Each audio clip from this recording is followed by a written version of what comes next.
I'd like to welcome everyone to our regular board meeting. Please rise and join us for the pledge of allegiance. Pledge allegiance to the flag of the United States of America, to the republic for which it stands, one nation, under God, indivisible, with liberty and justice for all.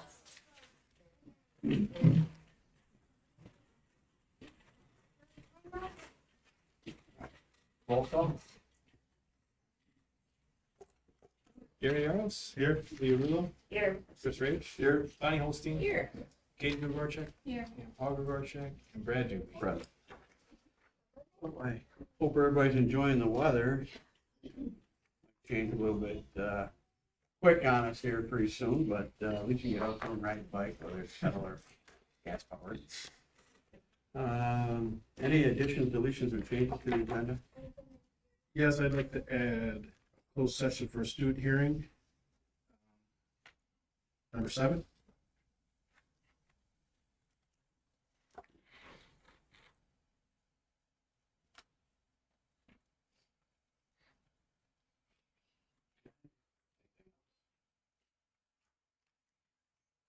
Okay, if not, any motion to approve?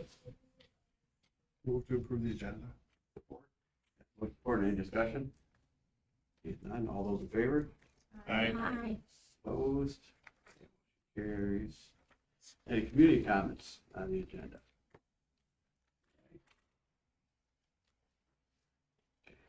I'm going to move on to our presentation. Good evening, my name is RJ Naughton, I'm with PFM, Public Financial Management, and we're financial advisors. And that firm had acquired Scott Arch and Associates 10 years ago. So I had worked with your district, with your prior bonds. The prior firm was Scott Arch and Associates. Part of our duty as a financial advisor is to work in your best interest when it comes to funding for capital projects and also with refinancing opportunities. And there's other things that we work with district on, like setting the debt levy each year, and there are continuing disclosure requirements for annual filings that have to be posted. And I'm going to go through this presentation, going through over a refunding opportunity and how that will impact potential bond proposal. So I'm going to try to be brief. The font is interesting. That's not PowerPoint, but that's it. That makes things interesting. Okay. No, it's okay. It's Disney-like. Yeah. Yes. Okay, so moving right along. The bonds that we're looking at refinancing are the 2016 refunding bonds, which had in itself had refunded the 2007 bonds. So bonds can be refinanced just like mortgages can be refinanced. And it's industry standard that the first 10 maturities cannot be called in before their stated maturity date. But maturities after the 10th year could be called in early for years 11 and out. So each year you have principal due, and those maturities, 2027 and beyond, could be called in early, starting on May 1, 2026, and any date thereafter. And what's highlighted in the bottom of that, this is an excerpt from the official statement, the prospectus that bondholders could get when they purchase the bonds. And there's a notation at the bottom to forewarn those bondholders in 2027 and beyond that their bonds could be called in early. And that happens quite often, and it's funded usually with proceeds from a new refunding bond. So now we're looking at a 2026 refunding bond that refunds the 2016 refunding bonds that refunded the 2007 bonds. Those bonds were at 4% coupons, so not very high coupons, but still higher than the going yield. And if we move on to the next page, we have an interest rate sensitivity that shows at current market rates that there's not much savings with the refunding of the 2027 maturity, but there are more savings with the other maturities. That could change at the time these bonds are priced. So just an indication of the estimated, and by the way, this is present value savings for each maturity if we were to replace those with new bonds at a lower lower yields. And you see the yields shown there, the new yields ranging from 2.56% to 3.1% that replaces the 4% coupons. Moving on to the next page is a summary of the current level of savings. And this was as of last week. And the current total savings, $241,855.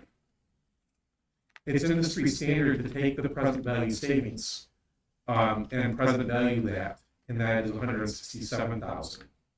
And the industry standard is to take the present value savings divided by the refunded amount of the principal. That's 2.78%. There's a minimum level of acceptable savings. Sometimes it's set at 2%, sometimes it's set at lower if there's another reason to do the refunding, which I'm going to get to. So it's not a huge amount of savings, but it's a fair amount of savings. And it could get better. And to the right, we have how much those savings could get better if interest rates were to decrease by 0.25% at the time that we sell the bonds. So what we're looking at is selling the bonds in January, possibly February. And at that time, we will be locking in a fixed interest rate. And where interest rates are at that time, the sale date, is going to be the actual savings. So if interest rates go down 0.25%, then rates could go up upwards of 240,000 present value savings. But if they go up 0.25%, then interest rates could go down with present value savings just about 100,000.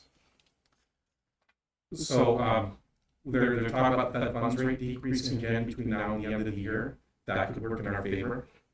Especially if we happen to price the bonds, well, we're going into next year. But if something favorable happens the week that we're pricing the bonds, that would be even better. So markets tend to move right when the information is released, whether it's good or bad. Interest rates increase or decrease. So that's a level of savings. I consider a good level of savings. And I'm about to describe either now or a little later in the presentation another reason why we're doing we like to do this refinancing. Here's a timeline of events to Can I ask a prepare. question on refinancing before? Pardon me? Can I question on that? Yes. So is the savings to the taxpayers, or is this, you're saying a savings to the taxpayers realize that savings, or is that? It's to the taxpayers. So they pay less millage? They will pay less Or millage. less time? They would, the bond term of the refunding bonds is the same as the bond being replaced. So the term is the same. The savings is in terms of millage. But because the district is considering the new bond proposal, it would mean that the millage for the new bond proposal would be lower than it would otherwise be.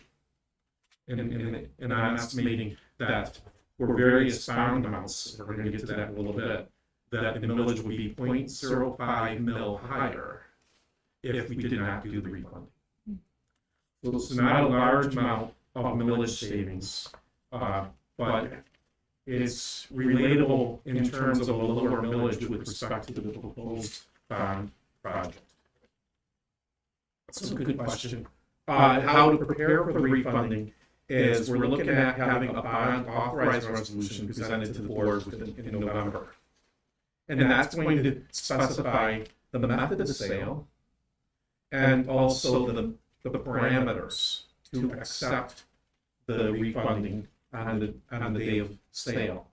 And it's going to state a minimum level of acceptable savings.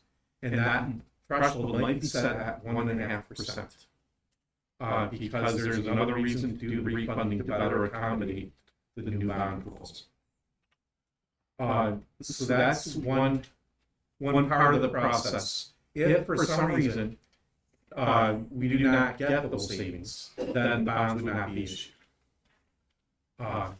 So our hope is that we will be able to contain those savings since we're currently clearing that threshold at current market rates. In order to prepare for that sale that is going to happen in January or February, we would need to have an official statement prepared, which is a marketing document to find bondholders for the bonds. and also getting a credit rating. So those are just hurdles that we have to jump over to prepare for the bond. The cost of all those operations is coming out of the savings? That is correct. The issuance cost is paid from bond proceeds, and the savings are net of issuance costs.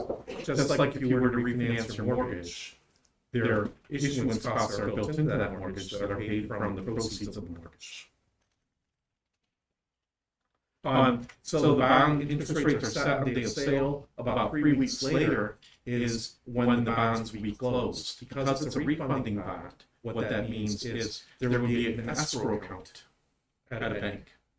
And that escrow account will be funded with cash to cover the issuance costs and also treasury securities, special type of treasury securities that will earn interest from the delivery date of the refunding bonds until the call date of the bonds being replaced, which is going to be May 1st or soon after.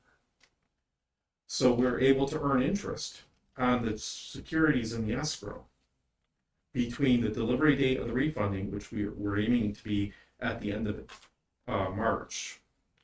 And because the bondholders, when they're getting their bonds called in, they need at least 30 days notice that their bonds are going to be called in before their stated maturity date. And so the month of April could be that 30 days notice, and we would have to deliver these bonds. If we're going to meet the May 1st payment date, May 1st call date, we'd have to deliver the bonds at the end of March. So that's the timing. Now we're going to get into the method of sale, and I don't want to go into too much detail on this, but your last bond issue, that 2016 refunding, was negotiated with a firm called Raymond James. The district could choose to negotiate and work with a particular underwriting firm, and sometimes districts just choose to work with the same firm, and we ask them for a fee quote to make sure that their fee is in line with the amount that they would charge for an typical issue this size. Another type of sale is a competitive bid approach, where a notice of sale is published a week before the bid opening, and whichever bank or brokerage firm submits the lowest interest rate is awarded the issue. There are certain advantages and disadvantages with each type. If you go negotiated route, we can work with the underwriter and get their opinion on what market conditions are and what the market appetite is for your bonds, and to help set the timing for the sale date and prepare for that sale date. If interest rates move against us, we could hit the pause button and try to sell the bonds later when interest rates get better. So between now and the next few weeks, I'm going to work with Andy, and we're going to decide on method of sale, and that will be part of that authorizing resolution. So then now we're moving on to the next slide, and the next one after that. This is the methods of sale: competitive bid versus negotiated. There's even a type called private placement approach, where the bonds don't get a credit rating, and then we look for a financial institution to hold on to the bonds to maturity, and that may not get us as good of interest rates. So that's really not, in my opinion, a viable approach there. It's either going to be competitive bid or negotiated. Moving on, and we could move past these slides and move on to the next section. So this is what the existing debt will look like after the refinancing. The 2016 bonds will be called in on May 1st. The only payments associated with that will be the principal that's due on May 1st and the interest on that portion of principal. The other portion of interest and the principal for the years 2027 to 2033 will be called in early. And that will be replaced with the 2026 refunding bonds. At the very end, I do have an excerpt of the savings. So here we have the total bond payments to the far right. And that gets carried forward onto the millage schedule. And then if we look at the millage schedule, and I'm flipping ahead to make sure that a certain key page is included.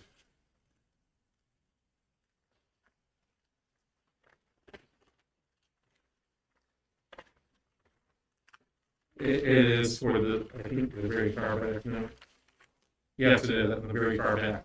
Is so it's partly about over. The savings associated with that refunding is at the very tail end of this presentation. But, just- okay, so moving on, we have the taxable value growth. So the bond payments are covered by millage, and each year we help set the debt levy for the district after the new taxable value is released. And the district's on a December levy, and the taxable value is released at the end of May. The growth has been very good since, what's that, 2021? Even in 2020, 6%, 4.5, 5, 4.6, 7, 5. This past year, 5.29%.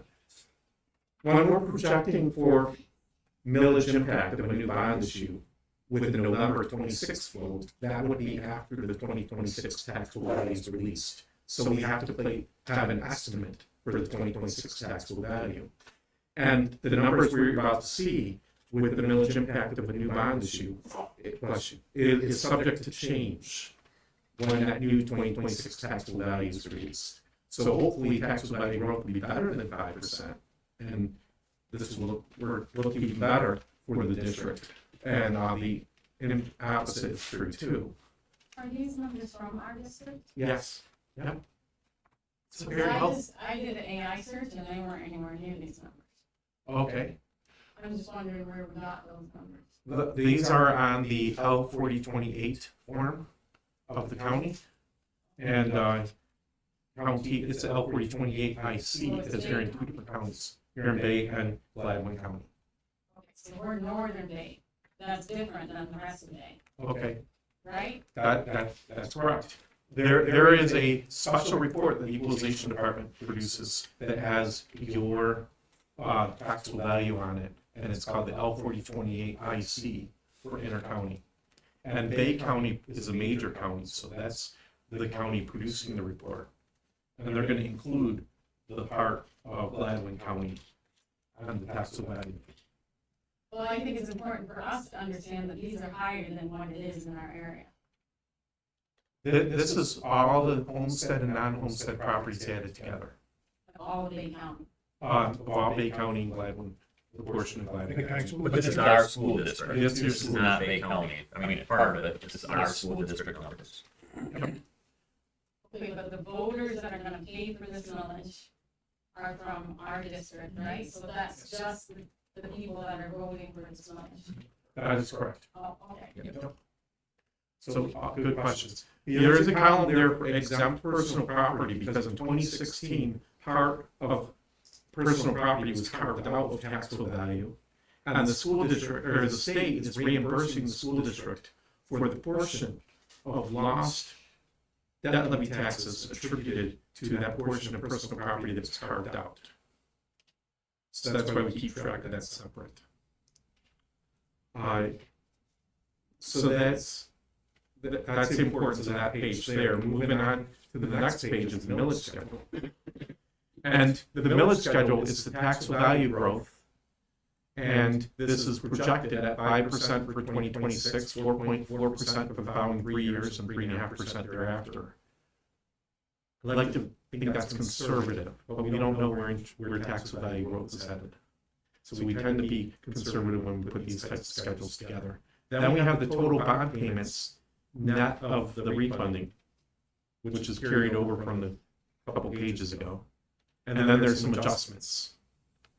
And there's a contribution from your debt service fund, by the way, associated with the refunding bonds. There are some excess funds in the debt service account which are contributed toward the refunding. Which is similar to if you're refinancing your mortgage and you have an extra $50,000 lying around and you want to apply it toward your mortgage and lower the principal amount of your new mortgage by $50,000. Well, in this case, there's an estimated $350,000 of funds in your debt service account. Some of that represents savings in the first year, because you already levied for it. And there is the millage, and the millage is 2.5 mils, and it's projected to go down by 0.9 mils to 1.6 with the 2027 levy. We are using the refunding to hold the millage at 2.5 for the 2026 levy, which creates a bigger drop with the 2027 levy.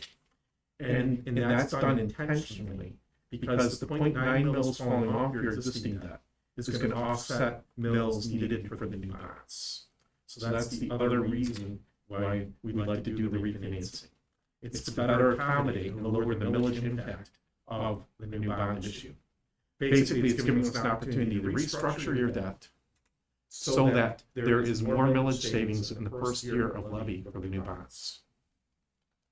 And then moving on to the next page, just an overview of what a bond issue is all about. It's a bond proposal. It could be one or more proposals on the ballot at the same time. Typically, it's one proposal. And sometimes bonds are issued in series. Bonds can be issued in multiple series for more than one reason. I won't go into too much detail on that, but bonds issued in series means that it could be one proposal, but not all the bonds are issued in the first year. If some of the bonds are issued later, then you're saving interest on that time between. The downside, though, is you're not getting all the funding up in the first year. But there's some millage benefit in having bonds issued in series. A lot of it depends on the timing of the project, when you need the funds. So we go through this with your construction manager as we get closer to preparing the ballot. The construction manager has to provide to us a monthly draw schedule that helps us decide on if bonds are being issued in series, how much is in each series. So moving on, here is the actual ballot from the 2007 bonds. And the 2007 bonds were for 15.3 million. It's a question. Shall the district issue bonds totaling a not to exceed amount for the purpose of, and then that is the question down below that, for informational purposes only, is reference to the millage for the new bonds and the not to exceed bond term and the average millage over that bond term. So that's just an example of what the ballot language will look like. So moving right along, this is the probably more. This is the crux of the presentation here. Here are several examples based on project amounts. There is a difference between the bond amount and the project amount because of issuance costs and other things, such as capitalized interest. Capitalized interest is when bond proceeds are being used to make a bond payment. And if we use capitalized interest to use some of the bond proceeds to make a bond payment, that could lower the millage impact. So that's why the project amount in every case is a little bit lower than the bond amount, because the bond amount is equal to the project amount plus the issuance cost plus the capitalized interest, less the interest earned on proceeds during the construction period. Here we're showing two series of bonds with most of it issued in the first series, and the bonds are 18 months apart or so. Yep, 18 months apart. So this first example, $19 million project amount, is $19.95 million bond amount with the 20-year term. And the ballot would reference the estimated millage in the first year for the new bonds, 1.7 mils. And there could be an additional clause that indicates this is a 0.8 mil increase from the 2026 levy. So that means there's a 0.9 mil difference between those numbers. That means that the millage is otherwise projected to decrease by 0.9 with the 2027 levy. So if referring to it as a 0.8 mil increase, add the phrase from the 2026 levy, because from another viewpoint, it is a 1.7 mil increase from what the levy would otherwise be.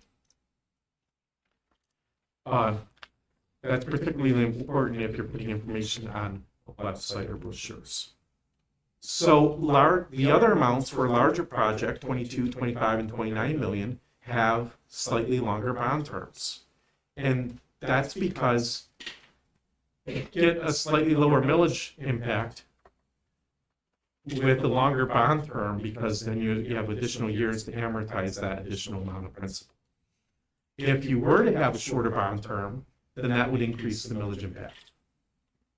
And this is estimated after the refunding of the 2016 bonds in early 2026. So if you had a November vote, the ballot will be prepared in June, possibly the first week of July.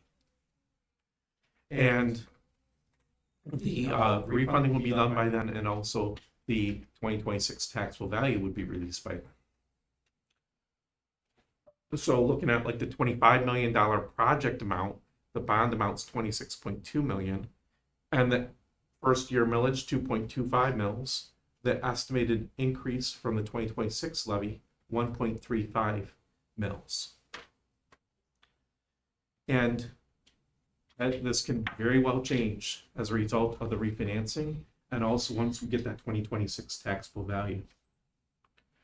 Also, the interest rates here are a little higher than current market rates, because even at the time the ballot's prepared, that's still 4 or 5 months before we're actually selling the bonds. If you have a November vote, the bonds wouldn't be sold until January or February of 2027. So we don't know where interest rates are going to be. So we're usually higher by usually at least 30, 40 basis points. So that's a good summary page right there. Moving on to the taxpayer impact. So this again is taxpayer impact from the 2026 levy. And the taxable value is estimated to be half the market value. So for the $19 million project, which was $19,950,000 bond amount with a 20-year term, if the tax value were $100,000, then that is $80 increase for that year, first year. And for the $25 million project, which is $26.2 million bond amount, that's 1.35 mil increase over the 26 levy, which for $100,000 tax value is $135 a year for that initial increase. Now, if the taxpayer qualifies for the Michigan Homestead Tax Credit, then they may receive an increase in the Michigan Homestead Tax Credit that basically sort of offsets the fact that their taxes are increasing, but also their tax credit and their form is increasing. They still have to pay the higher taxes, but they may get a higher tax credit when they file the Michigan tax form.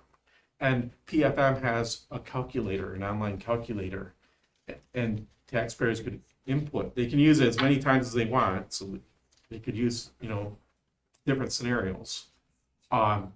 Because it's the Michigan Homestead Tax Credit is based on the percentage of taxes that you pay in relation to your household income, and it's capped at a certain amount of taxable value, certain amounts of income, and also there's a maximum credit.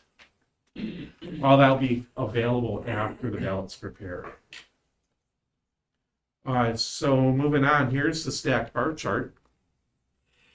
And the yellow represents the millage for the existing debt, which is going down by 0.9 in the first, in 2027 levy, and replaced with millage for the new bonds. And the new bonds extend past the bond term of the existing debt. So that is a good way of representing the millage impact. And we have one of these for each example. This is the $19.95 million bond amount for the $19 million project with a 20-year term. And they're similar charts for each other scenario. Again, that's contingent on lots of variables, taxable value each year, and the impact, the actual results of the 2026 refunding bonds. So moving right along, here is the calendar. We're suggesting going state qualified, which means that a preliminary qualification application would have to be prepared and reviewed during a PQ meeting, preliminary qualification meeting with Department of Treasury. There are certain benefits of that, the biggest of which is you get the state's credit rating in addition to your own. And that's better than the district's underlying rating, which I believe is in the A range. And but the state's rating is AA. And also the backup credit guarantee of the making the bond payments if it's state qualified. That requires, if you're going for a November 26th vote, a PQ meeting in June, possibly the first week of July. And that meeting, all the parties are there, you know, the superintendent, the bond counsel, financial advisor, the architect, engineer, and construction manager, and they go through the application that describes how much work is being done at each building. Well, it's also at that meeting that the ballot is prepared. The final, we can wait as late as 1 week before that PQ meeting to decide on the final scope of the project. Leading up to that is one key event though, and that's the release of the 2026 taxable value at the end of May. That could change things. So that's the timeline. Next, we have some ballot statistics, I believe. For ballot statistics for Michigan school proposals, overall 65% passage rate. Of those that were a millage increase, 50% passage rate. And of those that were a no mill increase, 82% passage rate. The passage rates for the last few elections hasn't been as good. It's a matter of opinion why. I think it could be because of the economy. And there's a lot of other confounding variables. Because if your district hasn't had a vote in a while, like your district, it's been since 2007, that was fine. That may help the district increase the likelihood of it passing. I always like to think that if there's an apparent need for the projects and the district is conveying that, then there shouldn't be any problem in passing the proposal. And there could be other things on the ballot, either good or bad, that could be drawing people to the polls. So there's all sorts of reasons why the passage rate looks the way it does. And there may be districts included in there that have gone out for bond proposals within 4 years. So you just don't know what's buried in those numbers. So moving right on along to, this is the passage rate broken out by millage increase. However, the sample size is not as big as the prior page.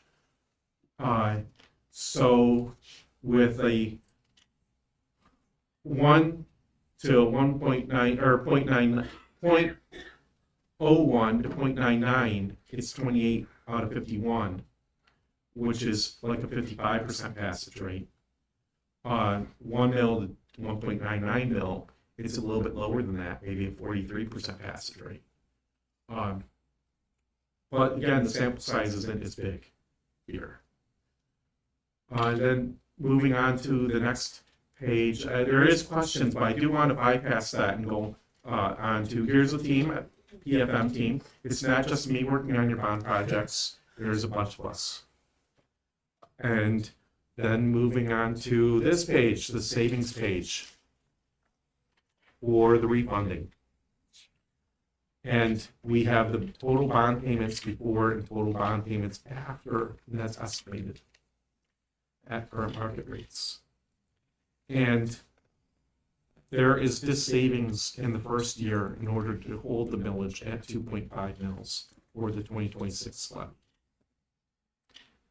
And then that creates a bigger drop in millage for the 2027 levy that accommodates the vote, lower the millage impact. That fund contribution is subtracted at the bottom, but that's $350,000. That's additional funds in your debt service account. That's not unusual, but we are netting that out when we look at the savings. And to the right is the estimated millage impact of the refunding. So it might be 0.7 mil decrease in the first year, but there's positive savings in the later year, and positive savings more than make up for the negative savings in the first year. So that's what it means to your taxpayers. And that's an estimate. I know that was a lot of information. I'm willing to entertain any questions that you may have. What are the reasons that a district would choose not to refinance or refund? It could be because level of savings, it's a matter of opinion on whether or not it's How worthwhile. much you make from I think over 2% savings, if there wasn't an alternate reason, is good enough reason for savings in itself. You're over 2.5% savings. But because there's another reason to do refunding, we might want to set the bar even a little bit lower, even though we expect to clear it at a minimum savings of 1%. So it's not really a risk to the district, it's more of the time for me going to meetings and That's doing right. all these things to save us money. Sometimes administrators don't want the burden of having a credit rating call and putting the official statement together, which will be at least 2 hours to your time. Actually, on the day of pricing, that might be another whole afternoon. Familiar with energy bonds? Yes, How are those used in conjunction with levy bonds? so On the project with additional revenue for the project. there's, Do you have most of those? the time, yes, I do. Most of the time, energy bonds are non-voted.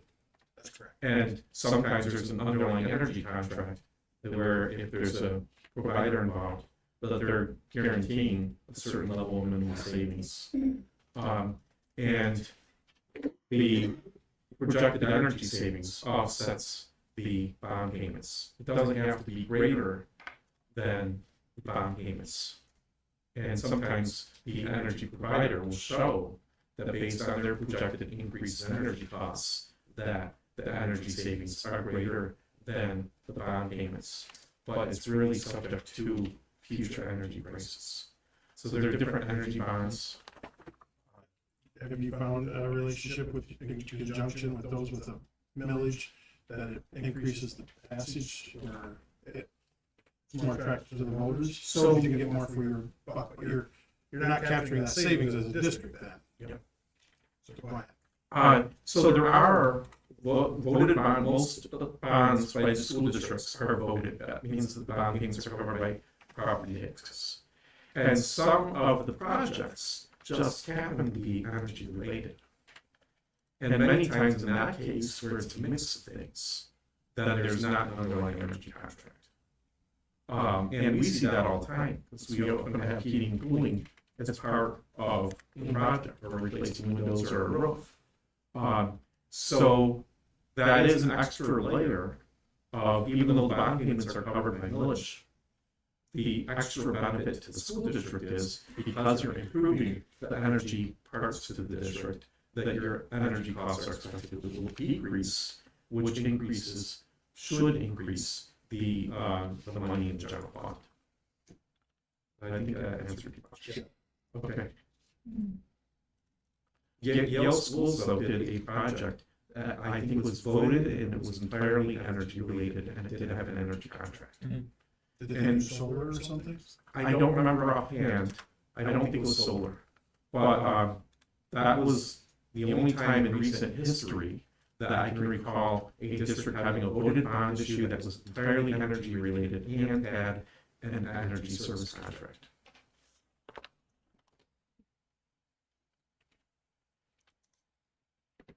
If you think of questions over the next couple of days, send an email my way and we can be in touch. I know, like you said, that's a lot right now, so get me through the stuff, paperwork, if you see anything, we can get answers.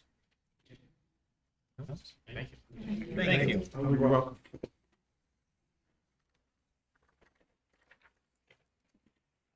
Move on to communication.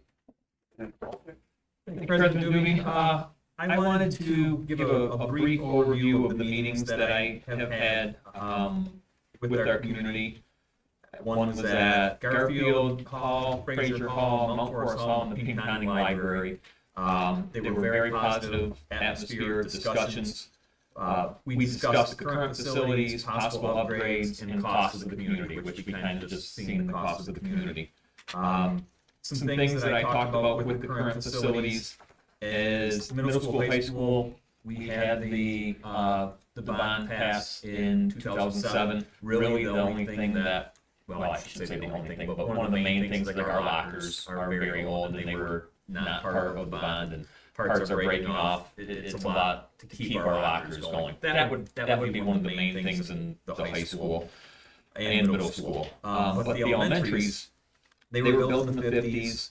Some of the things that that really need upgrades: plumbing, electrical, the wiring, heat, fire alarm systems, safety entry, like a vestibule. Right now, our elementaries, you have to be buzzed in. You can't just walk into our building. But you walk in and you're in the building, you're not in the office. Where, like in high school, with the new, in 2009 when we opened, now you have to you're in a vestibule, then you have to go into the office, so you can't get in unless you talk to somebody, see somebody face to face. We talked about other kind of the wants versus needs, like an auditorium, how that would be useful for meetings, guest speakers, musicals, band and holiday concerts, assemblies, public performances. Currently, we go into the middle school gym and we look up and you see the front row of kids or whatever it might be, and you're not looking down at them like in an auditorium. That normally we would have that. So that's one of the wants. Is also with the field house, large indoor space. It's funny, when I was going through some of these things, I had someone say, "What is a field house?" Like, explain to me what it is. You know, I just think it's common. So that was a great question. The field house is a large indoor kind of practice facility. They could have gym classes in there, but practices on the weekends, at night, during bad weather. Our numbers have gone down over the years. It would be nice to have one elementary versus two, where now we only have one roof, one boiler, one parking lot, whatever it may be, versus the two, one playground. Everything needs maintenance currently with our 1950s buildings, and we're doing double of that right now. We also talked about having the nice positive things of having everyone on campus, where all the students are here for parents. The Linwood students being able to utilize all of the things that our Central Elementary students can utilize, whether that's being in a high school lab and science experiment, or reading buddies, or going to the student-based health center. There's a lot of things. Equaling class size, you know, here in Central, they could have 3 elementary third grade classes at 25. While Linwood could be at 10 or 12, or it could be the opposite. Central could have 18, and Linwood could be at 25. But it's not easy to split families up and say, you go to Central, you go here or there. It would also help transportation costs too. We currently have families that live in SD that are going to Linwood because of Central classes being full when they move into the area, or for whatever reason. That is something that's happening now. So we talked about possible upgrades. It did change from one week to the next. The first week we were talking about kind of refurbishing what we have. The cost of that is almost equal to rebuilding. It's not a ton of savings. We looked at, you know, building kind of new where Central is. The second week we changed it a little bit to adding a wing onto the middle school, or maybe somewhere else around here, where if there's enough room, the 5th grade classes, still part of the elementary, but could use the furthest 4 rooms. And now maybe we don't have to build a new gym. They can use our 2 gyms for elementary. Library right here. A lot of these books haven't been opened in a long time, you know, where we could have an elementary section of it. There's a lot of savings with doing that.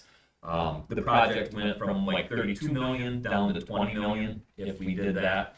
And that's what we've seen up there, where it would be the $80 per year for a $100,000 taxable value. This is all very preliminary. We have no drawings. This is just throwing things out there to see what are some possibilities. There's a lot of meetings still have to take place. I don't want anybody thinking that this is a plan that we have ready to roll out. We're far from that. These are ideas. And when I gave it to the community, it was kind of overwhelming that the community said, we need this, we need our elementaries to be new, to be safe, to be efficient, especially with our numbers getting smaller. So let's see, we also talked about the Great Lakes Bay region has an initiative to increase the population by 40,000 by the year 2040. And that's due to the companies that they're bringing in. Where are these people going to live? They want them to be in communities kind of like ours. And what is a good way of bringing people into our community is having a school system that attracts people. Let's see, what else we have? So what's next? Really what we're looking at is we narrow our plan. Is that elementary wing something that we want to look at? Maybe we start doing plans and talking to engineers to kind of start looking into how that would look. Also surveying the company, surveying the community, and there are companies out there that's what they do before school bonds. They take care of getting addresses or phone numbers or whatever it may be, and they check with the community. My community meetings that I had over the past 3 weeks were small. They were kind of what I expected. I think the smallest was 5 and the largest was 12 people that were there.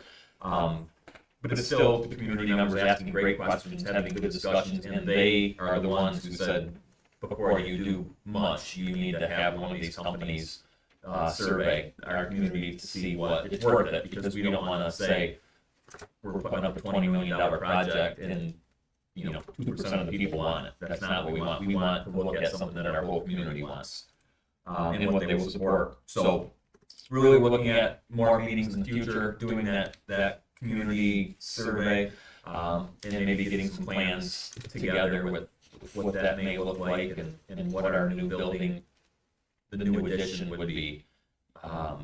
And it's funny how the discussions would go different directions. Some of the discussions, they were getting specific, like, are they getting a cafeteria, is this new playground, and others were just the basics. So very good discussions. I'm grateful that Mr. Naughton was able to come in and kind of start off the meeting with a lot of the numbers, and they are very important to the project and to taking care of the stuff to get us the best savings that we can get. So, any questions about my meeting? We're just going to keep moving forward, and we'll set up some more meetings, and we'll get more info and then keep sharing it. Thank you. Hello, I'm Abigail Whiting. I'm student rep for today's meeting. The first item on my agenda is varsity soccer.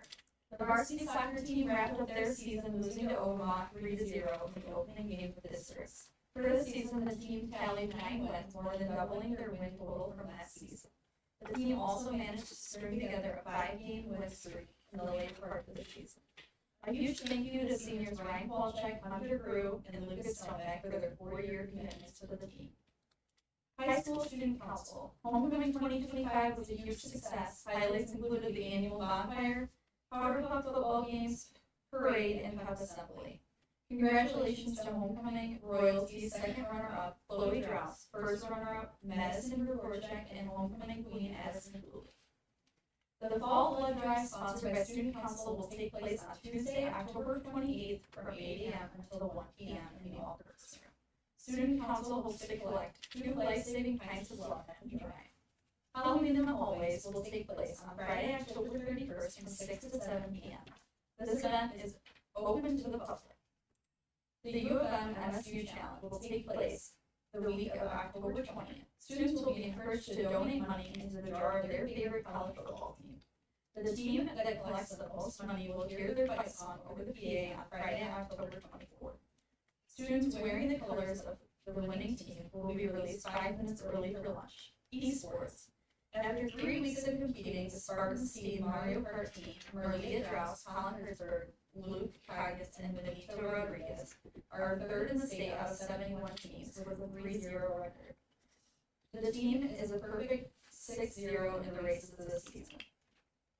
The Spartan Smash Super Smash Bros. JV team, consisting of Alex Popka, Tyler Kudma, month, Andy Solis and Colin Hertzberg are ranked 21st in the state out of 69 teams with a 2-1 record.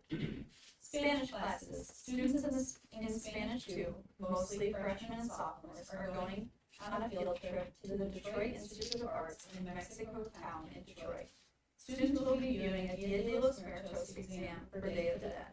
Afterwards, students will be going to Mexico Town in Detroit and going to Mexican stores and a Mexican bakery. Counseling Department.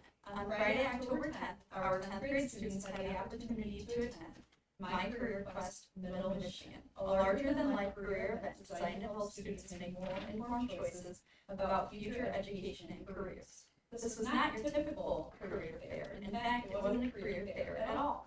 During this experience, students engaged with professionals or participated in activities that showcased various high-growth occupations and opened their eyes to opportunities for great careers. Any questions? That's all I have for you. Administrative staff. John?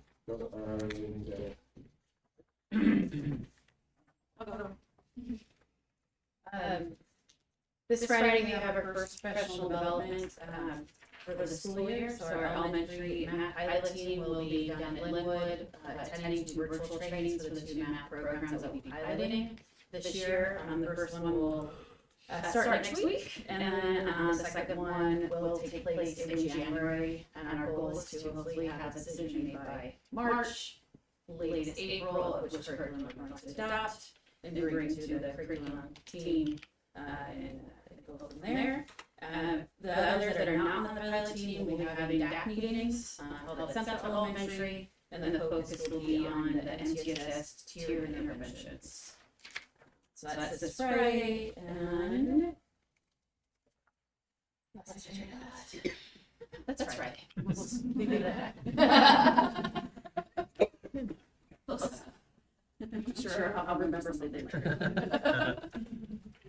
I just wanted to mention, middle school PTO is up and running and starting to support staff members. They treated all the teachers probably 2 weeks ago with some goodies. Out of the, I think it mostly donated, but they're starting to make a little bit of money and selling snacks at middle school games, which was really nice. I don't know if that's ever been done, it's been a while since it's been done that way. Middle school girls volleyball season just ended last week, and girls basketball is starting soon, as well as wrestling. Marking grade 1 ends next Friday, October 24th. We have parent teacher conferences planned for this Thursday in the high school gym 4 to 7. There will be a lot of resources available for families, as well as support with Skyward and what else am I forgetting? Skyward and student registration. We'll have student registrations. Middle school student council is back up and running. They're starting to plan some events. There was musical auditions for grades 2 through 8 last Thursday here in the library for a musical called Hardy in the Future Tree. And I think that will be early December. Preschool will be trick-or-treating next Friday and always here at school. And September Students of the Month for middle school. For 6th grade, Alan Van Warmer. He was nominated by Mrs. Callard.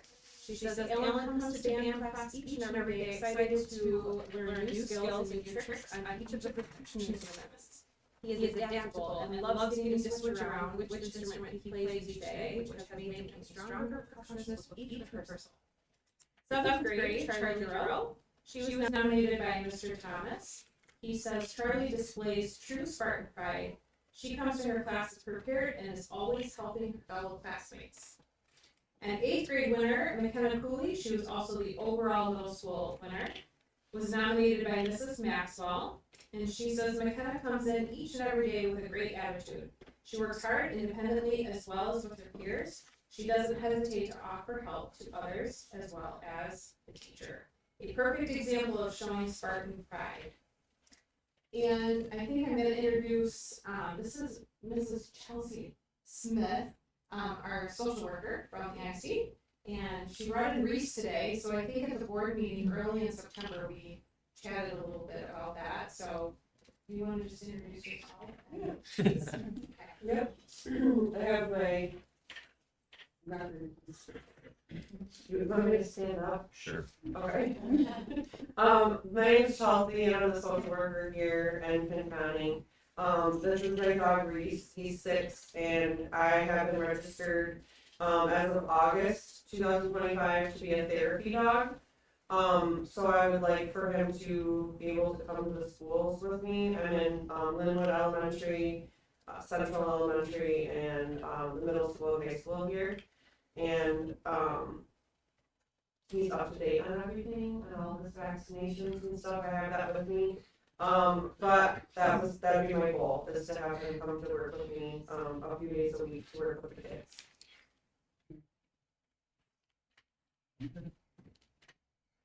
Thanks. Thank you.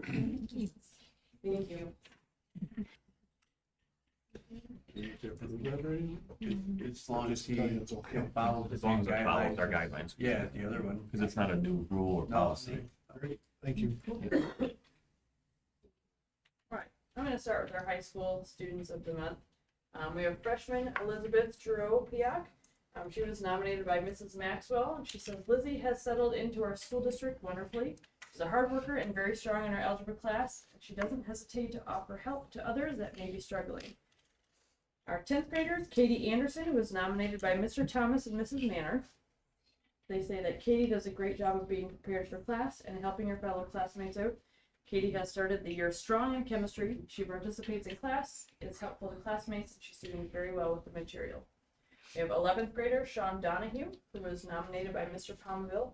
He says that Sean is a great student. He comes to class prepared and always has a positive attitude. He is respectful and kind to all staff and students. And our senior and overall winner is Elizabeth Fath Sylvester, and she was nominated by Mr. Borton. Says does homework, takes good notes, participates well in class. I know I've seen a lot of growth from her as well. So those are our high school students of the month. I first want to thank Mr. Stoneback for all of his work for homecoming.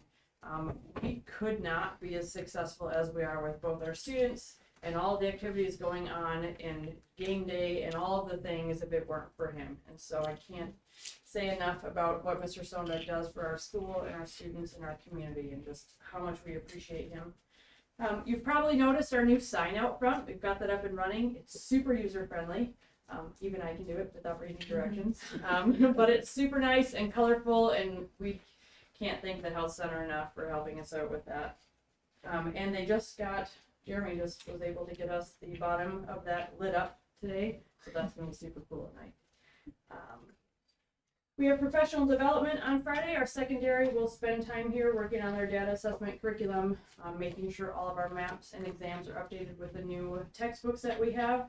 And we'll be doing a Bloxy training with our staff in here just to make sure we're up on all of that for our staff. But it'll be nice to have them all together without outside distractions.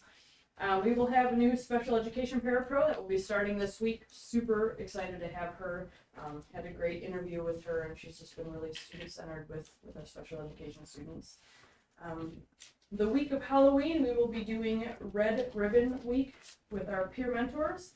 Every day will be a different dress-up theme for all of our anti-drug and all of those things going on. So super excited about that. I know Mrs. Miranda came in today to talk about that. And everything that's going on, and we will be doing that building-wide 6 through 12, so getting all the kids involved with that. I think that's all I have to know. Do they update their maps every year? Yes, they do. Yep. So state budget was passed, fortunately, so every district should be getting their October payment. The foundation allowance last year was $9,608. It actually increased 4.6%, so it's now up to $10,050. Our original budget that we prepared for 25-26 was using an assumption of 4.1% increase. It turned out to be 4.6. So fortunately enough, we're actually under budgeted revenue associated with that. MSBO actually provides an estimated district impact whenever something like this happens for a new budget. So for 25-26, it's a net increase of about $658,000 towards the district, and that's using obviously prior people count, but that's just an estimated amount for 25-26. And then I know I was asked to kind of provide a little bit of kind of where the district is at for 25-26. We're already halfway through October, so I just did high level overview for budget to expenditure comparison. For our instruction, we're looking at about $1.5 million spent actual compared to our budget of $9.6 million. Support services, we're looking at about $1.6 million spent compared to our $6 million budget for that function code. And in community, we're looking at $24,000 spent compared to $144,000 budgeted. For a total of about $3.2 million actual spent to a budget of about $15.7 million. So as to the percentage usage, that's about 20% of our budget so far has been used. So. All I got.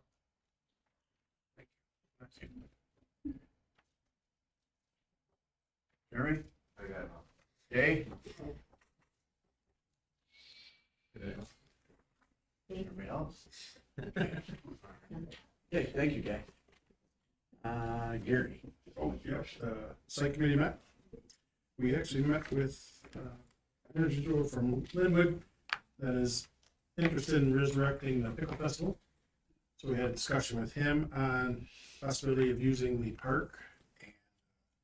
It's a good discussion. He's very organized. He has experience of running festivals. He's the owner of restaurants in Linwood. Which one's VI, VI? but some in Bay City. Some in Bay City. So, yeah.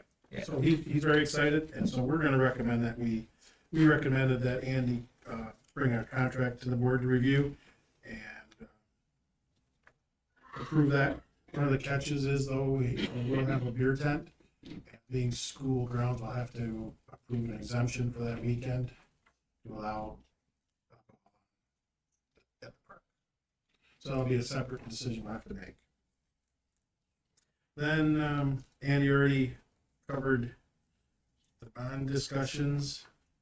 We had a lengthy discussion on that, which led us to ask Andy to bring the dollars and cents to us, which we just heard this, which he did quickly. We already saw that at the beginning of the meeting. And now that, having that information, now we can go to the contractor and see what we can get for those dollar values. Start to develop a plan. We don't have a lot of time. I just learned, I mean, just seeing that they say June, we have to have the plan done, so that leaves us 7 months. Not a lot of time to develop. Right, so we'll be moving quick on this. That's all I have. Any questions?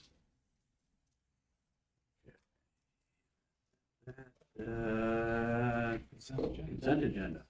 Make a motion to approve the consent agenda. Pay the bills total $1,245,109.06. Motion support, any discussion? And then roll call.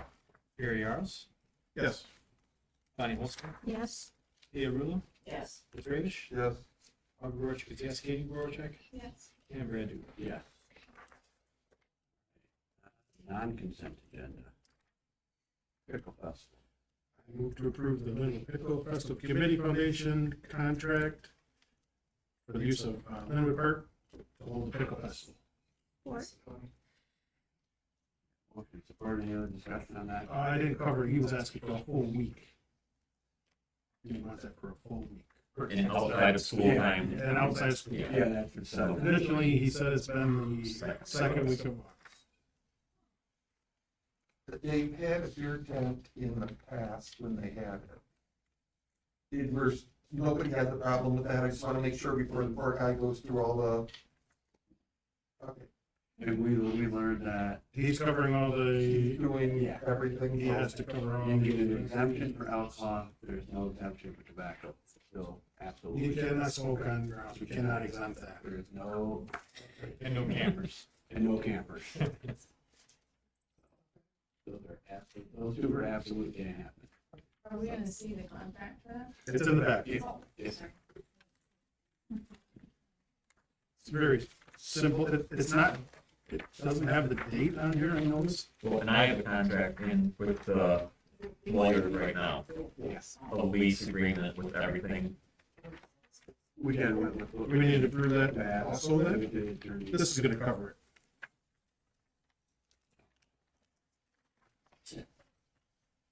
Discussion on that? No? Okay. Do a roll call. This is rare that it's two sheets to go. The last two pages. Yeah. On the back. Yeah. That's what you can about it. Well, I just have a question, I don't know, speaking on term, sorry. At one point, you said that maybe they'd be using the building, but no, it's just the Building? park? No. No. In the past, they used to have a Pickle Princess pageant in the gym. I don't know, that hasn't been discussed. I don't know if they would want that for Friday night to do the Pickle Princess again.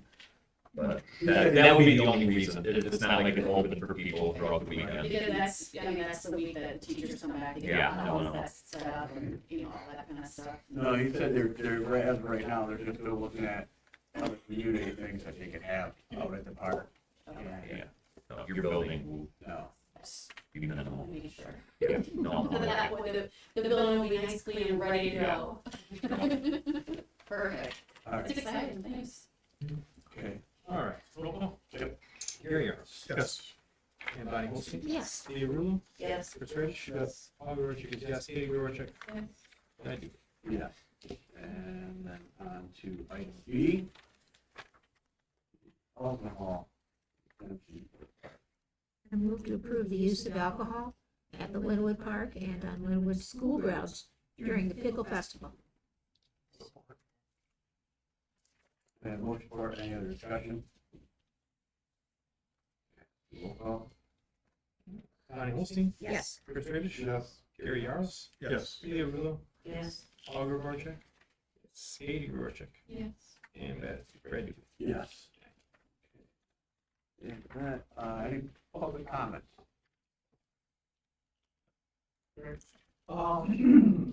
Not sure if the board or anybody in the public is aware, but tomorrow, the city of Pinconning is holding a special meeting, to consider, issuing bonds for the water and wastewater system improvements. This is a, partially grant funded, through Eagle, infrastructure improvements. There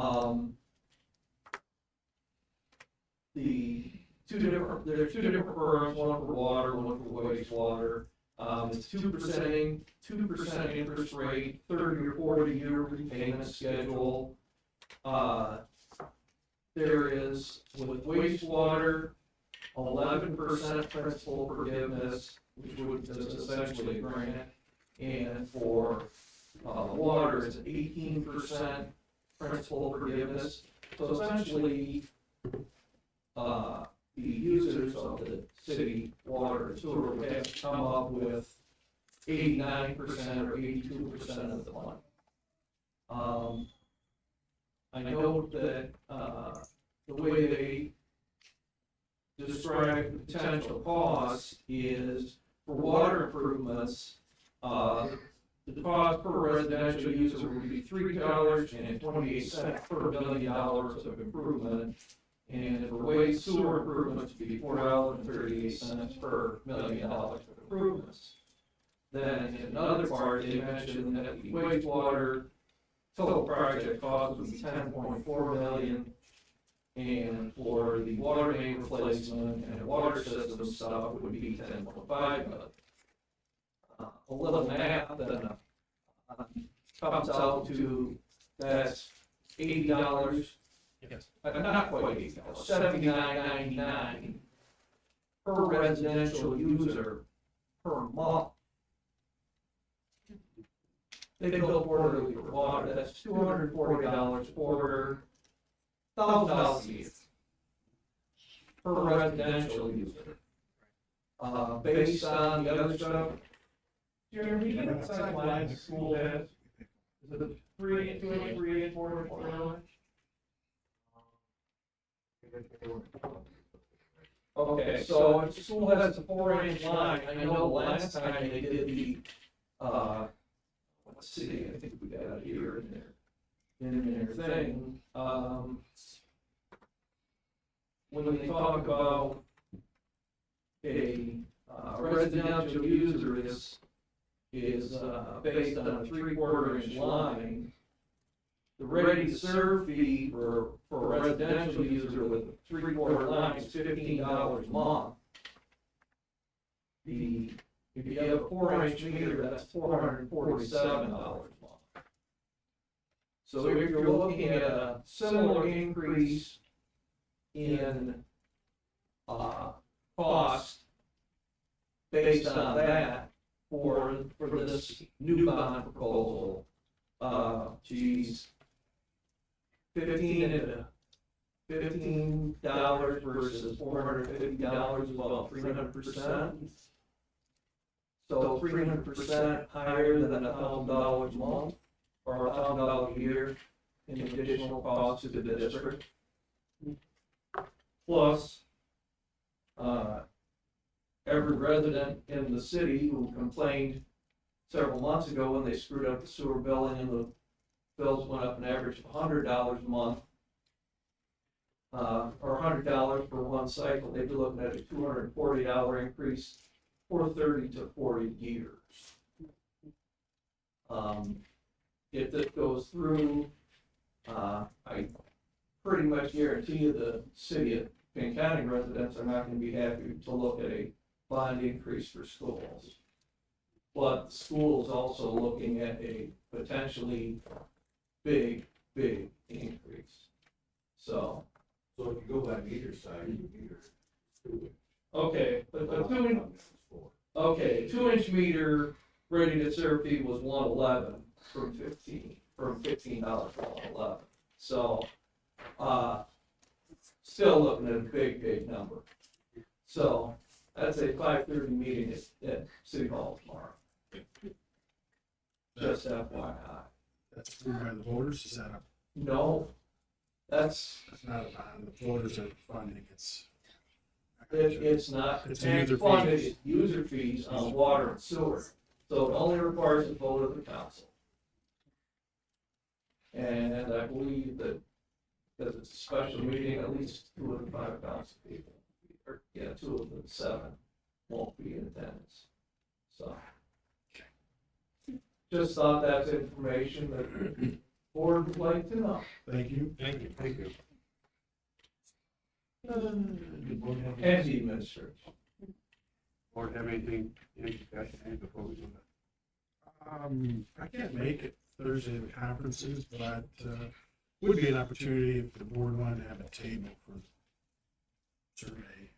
Not an official survey, but to talk to people about the bond. Just a thought. I can't make it serve on that, but if somebody was available, could start to get the word out. Those are our positive folks that are coming on that. Yeah. Give us some good feedback. I just had a question about Halloween costumes. I know it's fast. What are the restrictions, and do you guys have set up place for different types of Halloween costumes? And the one incident, just in particular, that I wanted to bring up was seeing pictures from, I don't know if it was last year or the year before, but a student or two had those, like the big tall things that you put out at, like the tire sale or something, and they have those big, because those are so tall now with them being inflatable, I just wasn't sure if that was something that interferes with any of our fire protection and stuff, because of the size of them. So I just was wondering if there was a limitation on this. I don't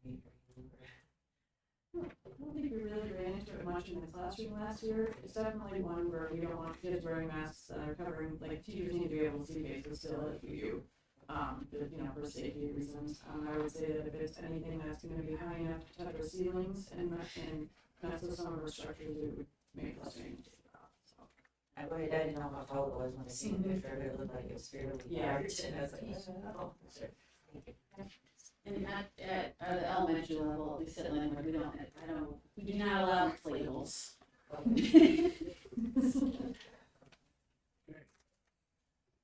That's it. And nope. That concludes our regular business. I just need a motion. We'll be going into closed session for a student, hearing. Move to go into closed session. Support. For student. All those in favor? Aye. Opposed? Yeah, sure.